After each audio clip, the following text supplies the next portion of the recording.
Halo guys, saya Senam Melana dan kali ini kita akan masuk ke segmen iReligion News dan ini akan menjadi iReligion News pertama di tahun 2026. Di episode kali ini kita akan membahas soal tren gelandangan alias homeless di Amerika Serikat. Dan ada yang punya mobil, ada yang punya sepeda, dan ada juga yang punya tenda gitu ya. So, tren gelandangan di Amerika Serikat itu masih banyak gitu ya, masih berlangsung hingga saat ini. So, bagaimana warga Amerika yang hidup miskin, yang nggak punya rumah sama sekali, dan yang trending tersebut, dan juga bagaimana soal statistiknya soal rumah gelandangan gitu, dengan juga kemiskinan di Amerika Serikat di sana. So, let's begin the video guys.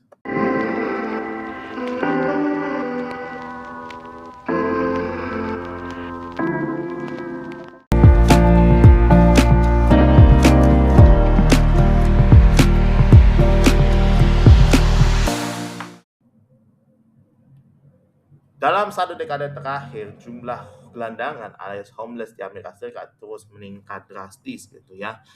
Nah, dalam statistik dalam Census Bureau di United States, jumlah kemiskinan tuh hanyalah 11,1% di tahun 2003 dengan populasinya itu cuma 36,8 juta jiwa yang mengalami kemiskinan dan juga disurveikan dengan jumlah tingkat buat apa namanya gelandangan itu cuma 23 dari 10.000 orang Amerika yang mengalami gelandangan dan juga 0,23 dalam populasi Amerika malah memilih untuk gelandangan. Dan juga gelandangan di Amerika Serikat ini nggak cuma di kota-kota besar seperti Los Angeles, San Francisco, New York, atau Philadelphia, tapi juga menambah di kota kecil dan kota pinggiran. Yang menarik gelandangan di Amerika hari ini berubah. Bukan mereka hanya orang tanpa pekerjaan atau pecandu narkotik seperti stereotip lama. Banyak dari mereka bekerja full time, punya mobil, punya sepeda, bahkan punya asuransi, tapi nggak mampu bayar sewa rumah. Untung kalau di kita punya kos-kosan, kayak Kak Aldo Rofiansa dulu yang kerja jadi arsitek, gitu. Nah, fenomena yang makin sering terlihat dalam gelandangan di Amerika Serikat itu di dalam mobil seperti van, SUV, dan juga sedan kecil, sama juga mobil-mobil kecil, bahkan berubah jadi tempat tidur, dapur, sekaligus ruang hidup. Di Amerika suka parkir di area supermarket, rest area, atau pinggir jalanan kota. Dan bahkan dekat kantor itu juga bekerja gitu ya. Di mobil aja juga bisa masak pas homeless alias dandangan gitu ya, terus bisa buat nyari, buat uang kehidupan, dan juga buat tidur pas di jam malam kayak gitu. Dan juga ini bukan pilihan gaya hidup gitu ya, adalah strategi bertahan hidup di tengah krisis biaya hidup. Dan ironisnya, orang-orang yang bisa tidur punya kendaraan tapi secara sosial ini nggak punya rumah. Ini sama seperti dengan kita ada sopir ojol dan atau juga sopir bajai yang malah milih nginep di posnya sendiri atau di kendaraannya itu sendiri.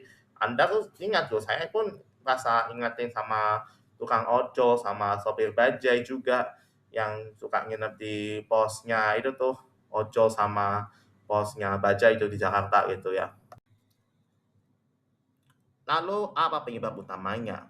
Pertama, harga rumah dan sewa yang melonjak di banyak kota besar AS gitu ya.